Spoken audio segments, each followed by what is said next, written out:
What's up, Instagram? I'll wait a couple of seconds for some people to get on. Topic that we're going to be talking about today is Naomi Osaka and mental health and the generation, I should say, her generation, and the topic of mental health and how it's playing out in the media.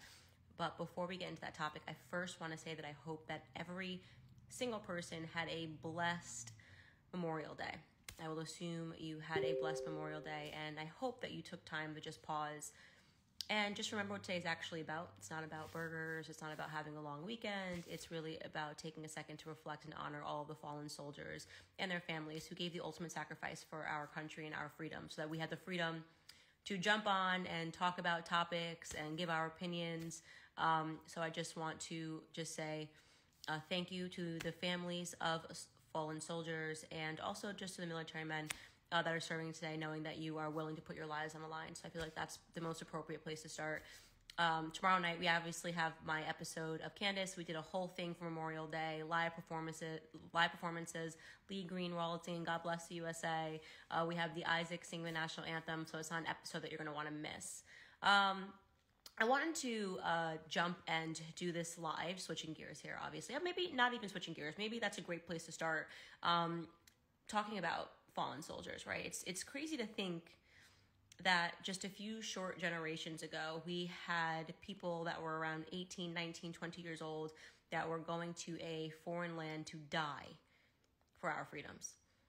If you watch documentaries like I do, I talk about this on my show tomorrow, it is just to really understand how young these boys were, not just in America, not just in the UK, in Germany, in Japan. These boys were young and they knew they were going to die. There were some operations where, getting on the plane, 54% chance you were going to die. There were some operations during World War II where these kids, literally 18, 19 years old, knew they were getting on to a plane that did not have enough fuel to bring them back. So they knew it was, obviously Japanese soldiers. I guess that's even something else to talk about in terms of, because Naomi Osaka is, Japanese. These soldiers knew that they were going out for their country to commit suicide. Imagine you were actually on a suicide mission, right? It is just so weird to think that was just a couple of generations ago. That was your average 18, 19, 20-year-old willing to die, terrified, but willing to die for their country and for their freedoms. And today, we have people that genuinely think it is mentally stressful to have to stand for the flag. They think it's mentally stressful to have to speak to the press after a game.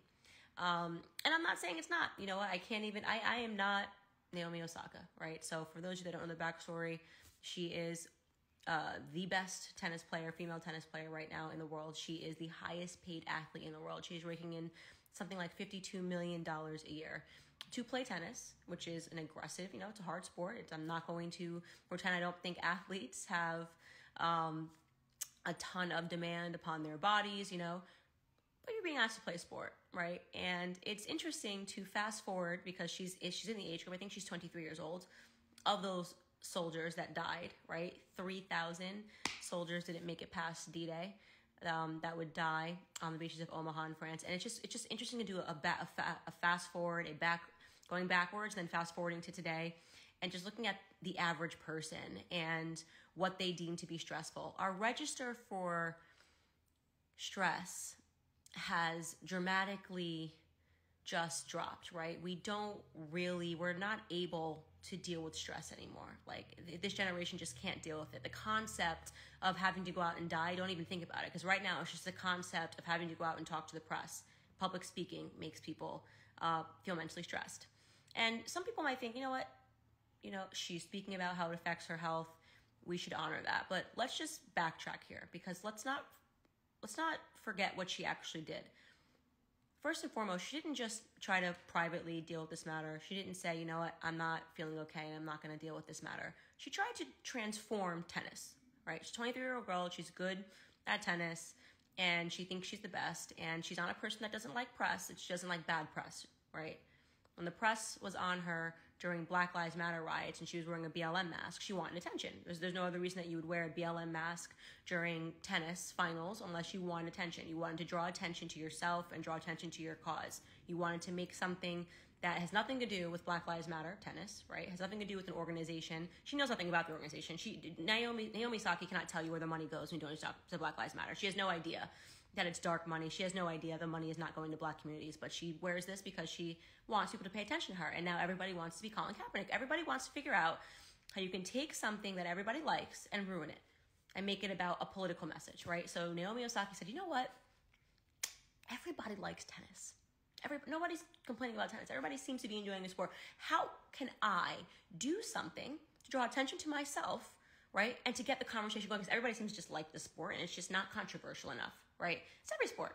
Basketball, LeBron James. Everyone seems to be really liking this basketball sport.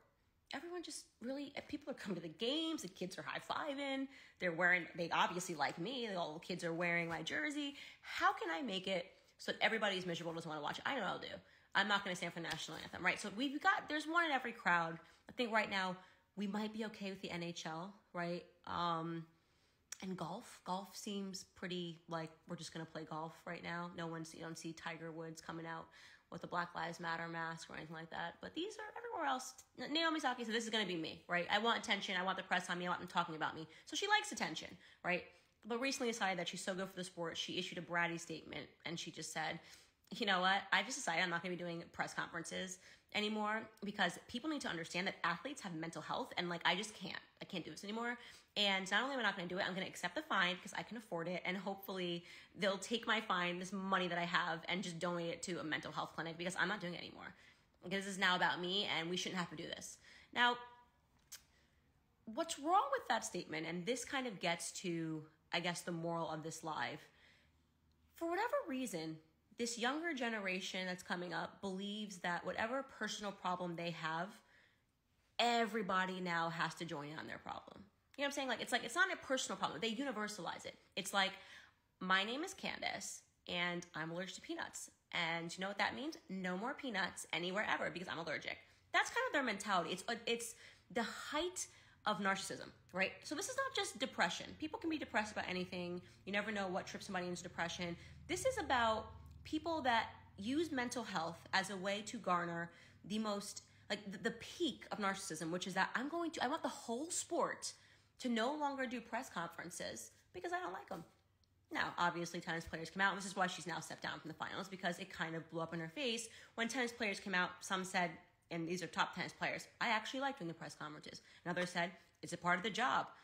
That's pretty crazy, right? It's a part of the job is kind of the best thing to say to this because it's literally a part of her job. It's why she's raking in $50 million per year, because they're asking her to play tennis and to show up at a press conference and show up at a press conference wearing whatever logo it is that's sponsoring her, take a few questions, right? That is why she is making $50 million a year as a 23-year-old, right?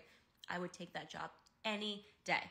She's being asked to do her job. I can't imagine how selfish you have to be to believe that the entire sport should change to accommodate a personal struggle that you're going through. And that personal struggle, you say, is that you don't like giving press conferences. That's the struggle you're going through. I mean, we are just so privileged.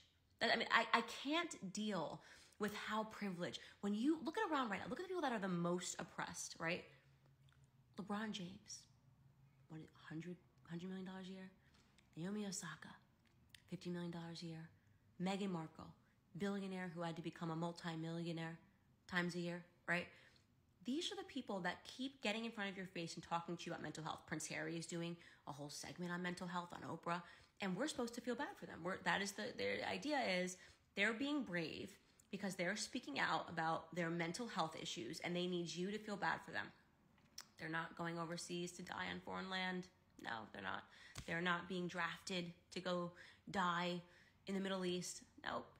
They're being asked to play a sport. They're being asked to marry a prince. And they want you to know that press causes them severe mental health. Now, again, maybe it really does. I can't speak for that. I cannot say. Some people think she's lying. I can't say she's lying. But let's say it really does. She just hates public speaking so much that it throws her into a deep depression. And she cannot stay mentally healthy doing this. Don't play the sport. It's that simple. It is that simple.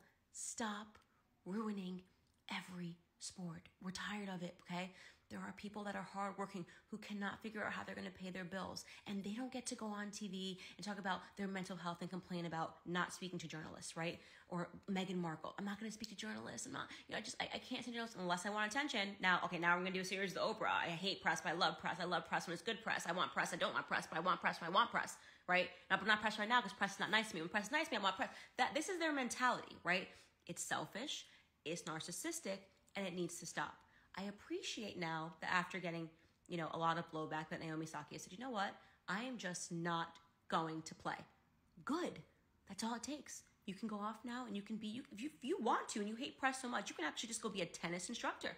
You can get paid to train athletes. You are not required to show up to any US Open, any open in the entire world. You can actually just opt out of it. That is called making a decision that the rest of the world does not have to be impacted by. Generation selfishness. Generation everybody has a mental struggle. Generation, but I need you to know about my mental struggle or it doesn't count, right? Again, I am not mocking people that have depression at all. I know there are people that have all types of struggles. As I mentioned earlier on my Twitter, in my personal family, I have people that have alcoholism. It is a struggle that people deal with. There are people that when they see alcohol, they feel like they need to drink it, right? Those people, though, that are in my family that struggle with alcoholism, they don't then go around the world saying that you can't serve alcohol because I don't like alcohol, because I'm addicted to alcohol. Personal struggle. Stop universalizing it. A lot of you guys are young that follow me. I want you to let you know that I honestly think that it's your parents' fault, that they're teaching you, parents, education system, there's a whole ecosystem here, that they're somehow teaching children your age that you're all a special snowflake, like nobody's ever lived through struggle, right? People do, and you should talk about struggle. I'm not saying you should bottle it up and just keep going. Nobody should get to the point that they want to harm themselves, right? But you should realize that because you're going through something, it doesn't mean the whole world has to go through it with you, right? And that's kind of where I'm getting at right now.